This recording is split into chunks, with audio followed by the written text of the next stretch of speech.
साल 2024 खत्म होने को है और इस साल दुनिया भर में काफी हलचल रही। एक तरफ जहां जंग के कई मोर्चों से दुनिया के कई देशों में तबाही मची रही, तो वहीं जानमाल के बड़े नुकसान की भी खबर आई। एक एक करके आपको बताते हैं कि 2024 की वो कौन सी अंतर्राष्ट्रीय घटनाएं थीं जिन्होंने विश्व को हिला दिया। सबसे पहला तो जनवरी महीने का ही मामला था।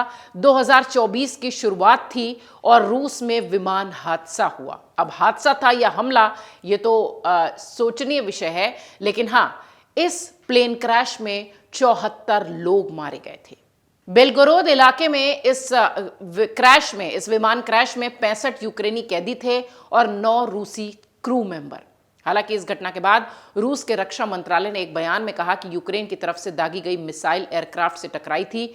वहीं यूक्रेन ने इसे रूस की साजिश बताई। जनवरी में यह मामला सामने आया जिसने दुनिया को झकझोर दिया। दूसरा बड़ा मामला जापान में पैसेंजर प्लेन और कोस्ट गार्ड विमान की टक्कर थी, जिसने पूरे साल बड़ी घटनाओं में अपनी जगह बनाई। जापान की राजधानी टोक्यो के हानेडा एयरपोर्ट पर एक पैसेंजर प्लेन और एक कोस्ट गार्ड विमान की भीषण टक्कर हुई। यह भी जनवरी का ही महीना था। इस टक्कर के बाद जापान एयरलाइंस का एक विमान आग की चपेट में आ गया, जिसमें 367 यात्री और 12 चालक दल के सदस्य मौजूद थे। हालांकि सभी को सुरक्षित बचा लिया गया, लेकिन कोस्ट गार्ड विमान के 6 चालक दल की मौत हो गई। इसके बाद अमेरिका के बाल्टीमोर में 2.5 किलोमीटर लंबा पुल ढह गया था। महीना था मार्च का और दुनिया की बड़ी घटनाओं में यह घटना भी शुमार हुई। अमेरिका के बाल्टीमोर में 21 मार्च को मालवाहक जहाज एमवी डाली से टकराने के बाद पेटाप्स्को नदी पर बना 4 लेन वाला फ्रांसिस स्कॉट की पुल को ध्वस्त होते हुए देखा गया। पूरी दुनिया में यह वीडियो वायरल हुआ। ग्रेस ओशन प्राइवेट लिमिटेड का जहाज अमेरिका के बाल्टीमोर से श्रीलंका के कोलंबो जा रहा था। इस घटना में करीब 2.5 किलोमीटर लंबा फ्रांसिस स्कॉट पुल देखते ही देखते कुछ सेकंड में ढह गया। जानकारी मिली कि मालवाहक जहाज में बिजली की समस्या थी। वहीं इस पूरे हादसे में कुल 6 लोगों की मौत की खबर आई, जबकि इस जहाज पर सवार दोनों पायलटों समेत सभी चालक दल के सदस्यों को कोई चोट तक नहीं आई थी। इसके बाद ताइवान में सदी का सबसे बड़ा भूकंप आया था साल 2024 अप्रैल में, जिसने कि दुनिया को झकझोर दिया। ताइवान में 3 अप्रैल को 7.4 तीव्रता वाला शक्तिशाली भूकंप आया। इसमें 10 से ज्यादा लोगों की मौत हो गई थी। वहीं इसमें 1000 से ज्यादा लोग घायल भी हुए थे और इस भूकंप की वजह से हजारों इमारतों को नुकसान पहुंचा था। वहीं इस भूकंप के बाद दक्षिण जापान और फिलीपींस में सुनामी की चेतावनी भी जारी की गई।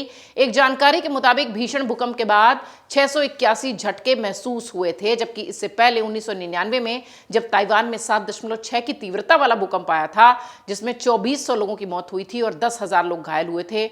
उसके बाद ये एक बड़ा झटका ताइवान के लिए था। इसके अलावा ईरानी राष्ट्रपति का हेलीकॉप्टर क्रैश भी इसी साल हुआ। 2024 की इस घटना ने बहुत सारे सवाल भी खड़े किए। ईरान के राष्ट्रपति इब्राहिम रईसी का हेलीकॉप्टर खराब मौसम के कारण दुर्घटनाग्रस्त हुआ था।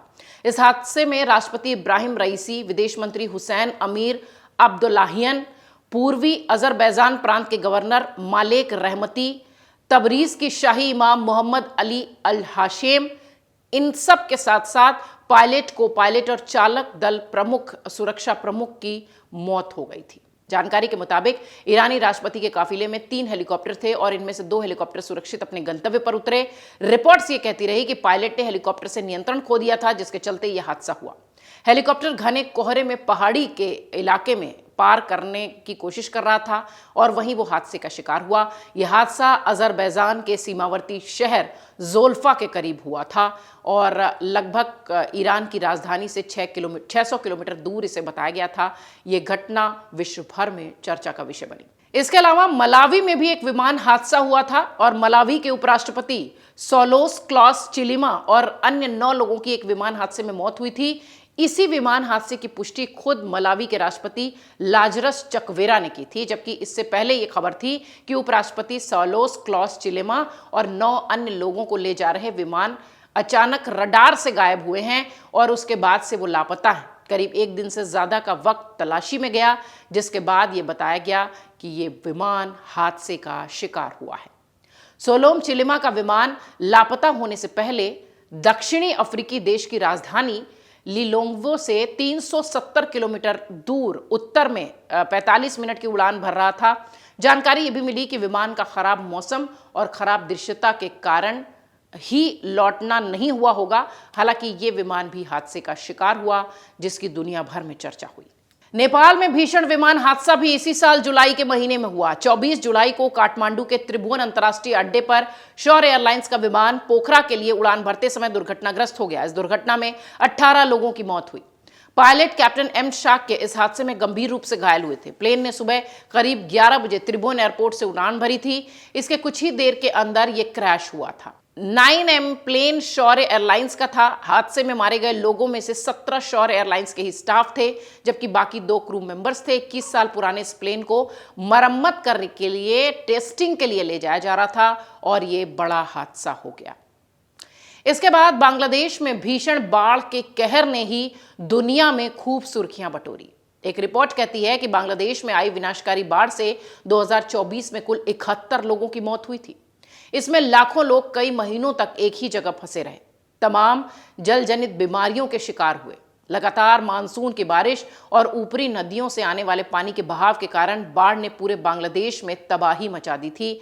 5 मिलियन लोग इससे प्रभावित हुए थे। एक जानकारी यह भी है कि बांग्लादेश में इस आपदा के दौरान 11 प्रभावित जिलों में 5,80,000 से ज्यादा परिवारों ने बाढ़ का दंश झेला था। इसे बांग्लादेश के हाल के इतिहास में सबसे बड़ा बाढ़ संकट करार दिया गया।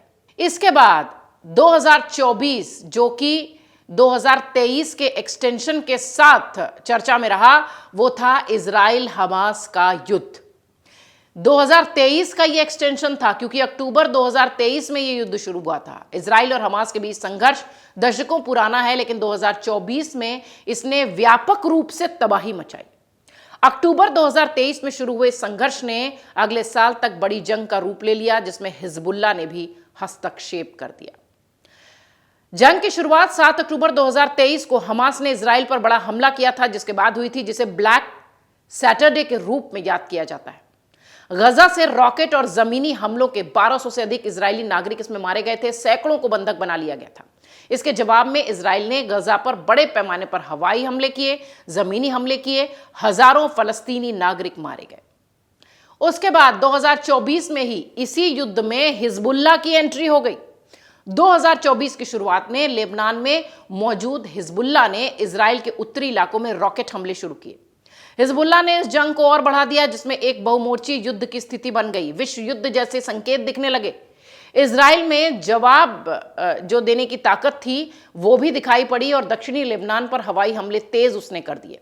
गजा में इजरायली हमलों के कारण लाखों लोग विस्थापित हुए और हजारों मारे गए। इजराइल के उत्तरी हिस्से में हिजबुल्लाह के हमलों ने बड़े पैमाने पर नागरिकों को प्रभावित किया। इसी हमले के बीच एक ऐसी घटना हुई जिसने दुनिया का ध्यान अपनी ओर खींचा, और वो हमला था पेजर धमाके का हमला। पेजर धमाके से हिजबुल्लाह पर बड़ा हमला हुआ। 17 सितंबर 2024 को इजराइल ने अपने बड़े हमले को अंजाम दिया, जिसमें लेबनान में हजारों संख्या में पेजर धमाके हुए। इसमें हिजबुल्लाह के कई लड़ाके मारे गए, सैकड़ों घायल हुए। इजराइल हिजबुल्लाह के खुफिया जानकारी को न हासिल करने के लिए हिजबुल्लाह के लड़ाके पेजर का इस्तेमाल करते नजर आए। इसके अगले ही दिन बेरूत में और भी बड़े धमाके हुए, जिसने रेडियो वॉकी टॉकी का धमाका किया, यानी उसे निशाना बनाया। हिजबुल्लाह के लड़ाकों को निशाना बनाया गया था। इस पूरे धमाके में भी हिजबुल्लाह के कई लड़ाकों की मौत हुई थी, सैकड़ों लोग घायल हुए थे। इन 2 बड़े धमाकों के कारण हिजबुल्लाह की संचार व्यवस्था, कम्युनिकेशन की जो व्यवस्था थी, वो पूरी तरह से तबाह हो गई। इधर 23 सितंबर को लेबनान पर इजराइल का कहर टूटा। पेजर धमाकों के बाद इजराइल ने लेबनान में हिजबुल्लाह के ठिकानों पर हमले तेज कर दिए, और इसके बाद 23 सितंबर को इजराइल ने एक ही दिन में लेबनान में करीब 1300 हवाई हमले किए, और इन हमलों में करीब 558 लोग मारे गए। इजराइल के हमलों के बीच हिजबुल्लाह ने भी पलटवार करते हुए इजराइल क्षेत्रों पर 200 रॉकेट दागे। एक खबर जिसने खूब सुर्खियां बटोरी वो थी हिजबुल्लाह प्रमुख हसन नसरल्लाह की मौत। पूरी दुनिया में इसकी चर्चा हुई। इजराइल और हिजबुल्लाह के हमलों के बीच इजराइल की सबसे बड़ी कामयाबी 27 सितंबर को हाथ लगी, जब एक बड़े हमले में इजराइल ने हिजबुल्लाह प्रमुख हसन नसरल्लाह को ढेर कर दिया। इजराइल के अनुसार इस हमले में हिजबुल्लाह प्रमुख हसन नसरल्लाह और हिजबुल्लाह के दक्षिणी मोर्चे के प्रमुख अली काराकी समेत कई अन्य कमांडर मारे गए। इसके एक दिन बाद इजरायली सेना ने हिजबुल्लाह कमांडर नबील काउक को भी ढेर कर दिया। इसके बाद 30 सितंबर को इजराइल ने लेबनान में जमीनी ऑपरेशन की शुरुआत की। 3 अक्टूबर को इजराइल ने एक बार फिर बेरूत में जोरदार हमला किया और इस हमले में नसरल्ला का उत्तराधिकारी हाशिम सफीद्दीन मारा गया। तकरीबन 2 हफ्ते के बाद कई प्रमुख नेताओं की भी मौत की खबर आने लगी। इस हमले को और तेज किया गया और हर दिन लगभग 200 से ज्यादा मिसाइल और रॉकेट्स इजराइल पर हमले में दिखाई पड़े। 27 नवंबर वो तारीख, वो महीना जब संघर्ष विराम का ऐलान हुआ, सीज फायर का ऐलान हुआ। करीब 14 महीने की जंग के बाद इजराइल और हिजबुल्लाह सीज फायर के लिए राजी हुए। दोनों के बीच 60 दिनों का संघर्ष विराम भी लागू हुआ। 27 नवंबर को इजरायली प्रधानमंत्री बेंजामिन नेतन्याहू ने संघर्ष विराम का ऐलान किया। 2 महीने बाद इजराइल और हिजबुल्लाह क्या इस संघर्ष विराम को बनाए रखेंगे? एक बार फिर दोनों पक्ष फिर से जंग का ऐलान करेंगे या नहीं, इसका इंतजार है, क्योंकि कहा यह जा रहा है कि हो सकता हो 2025 में एक नया अध्याय जुड़े इजराइल और हमास के युद्ध के बीच। ये पूरा इजराइल और हमास का युद्ध 2024 में खूब सुर्खियां बटोरता रहा, इसलिए हमने इसे विस्तार से आप तक पहुंचाया है। इसके अलावा अंतर्राष्ट्रीय खबरों में एक बहुत बड़ी खबर चीन से आई, जिसने की सुर्खियां बटोरी। चीन के झुआई में भीषण कार हादसा हुआ, जिसमें 35 लोगों की मौत हुई। यह हादसा 12 नवंबर को हुआ, तब जब एक कार तेजी से भीड़ के बीच घुस गई और वहां मौजूद लोगों को रौंद दिया। तुरंत कार्रवाई करते हुए कार चालक को गिरफ्तार किया गया, लेकिन इस भीषण सड़क हादसे में बहुत लोगों की मौत हो चुकी थी। खुद राष्ट्रपति शी जिनपिंग ने इस पर दुख जताया था, निर्देश दिया था कि दोषी को कानून की सख्त सजा मिले। अधिकारियों का भविष्य ऐसी घटनाओं से लोगों को बचाने की कोशिश हो, इस तरह की बात भी खुद राष्ट्रपति ने कही थी। एक और खबर 2024 के आखिरी महीने में फ्रांस से आई, जहां पर चक्रवात के कहर ने कई जिंदगियां लूट ली। 2024 के आखिरी महीने यानी दिसंबर में फ्रांसीसी द्वीप मायोत पर चक्रवात चीडो ने जमकर तबाही मचाई। चक्रवाती तूफान चीडो के हिंद महासागर क्षेत्र में आने के बाद मायोत द्वीप में 11 लोगों की मौत की खबर आई। 250 से ज्यादा लोग घायल हुए। पूरी दुनिया का ध्यान इस द्वीप पर आकर्षित हुआ। फ्रांस के गृह मंत्रालय ने आशंका जताई कि मृतकों की संख्या बढ़ भी सकती है। फ्रांसीसी मौसम सेवा के अनुसार चीडो के कारण 220 किलोमीटर प्रति घंटे की रफ्तार से हवाएं चल रही थीं। श्रेणी 4 का चक्रवात था ये, जो बहुत गंभीर श्रेणी का माना जाता है। और बताया यह गया कि इस पर शक्तिशाली चक्रवातों का जो पूरा एक तरीके से कह लीजिए कि सूची है, लिस्ट है, उनमें ये ग्रेड 4 का बताया गया कि ये चक्रवात है। अफ्रीका के पूर्वी तट में लगभग 800 किलोमीटर दूर मुख्य 2 द्वीपों पर यानी मायोत में ये चक्रवात दिखाई पड़ा। 3 लाख के आसपास यहाँ की आबादी है। फ्रांस का सबसे गरीब द्वीप मायोत जाना जाता है। वहाँ सूखे की समस्या है, यानी सूखे की चपेट में वो हमेशा रहता है। लेकिन एक बार फिर फ्रांस का ये द्वीप चर्चा में आया जब चक्रवात ने यहाँ तबाही मचाई। तो ये वो कुछ घटनाएं थीं जिसने कि अंतर्राष्ट्रीय जगत में सुर्खियां बटोरी। ये साल दुनिया भर के तमाम प्राकृतिक आपदाओं और मानवीय गलतियों से त्रासदियों को झेलने के लिए याद रखा जाएगा, इसमें कोई संदेह नहीं है। साल 2024 ने प्राकृतिक आपदाओं की, मानव निर्मित त्रासदियों की, युद्ध के बीच दुनिया को झकझोर देने की तमाम ऐसी घटनाएं दी हैं। मानवीय संकटों ने वैश्विक राजनीति और नीतियों को भी प्रभावित किया है। इसलिए इस गुजरते साल के साथ हम ये उम्मीद करते हैं, ये प्रार्थना करते हैं कि विश्व में शांति बनी रहे, इस तरह के मामले ना नजर आए, मानवीय भूल के भी और प्राकृतिक आपदाओं के भी। इसलिए हमें और आपको मानवीय स्तर पर भी सोचने की जरूरत है, चेतने की जरूरत है। आप सबका नया साल शुभ हो।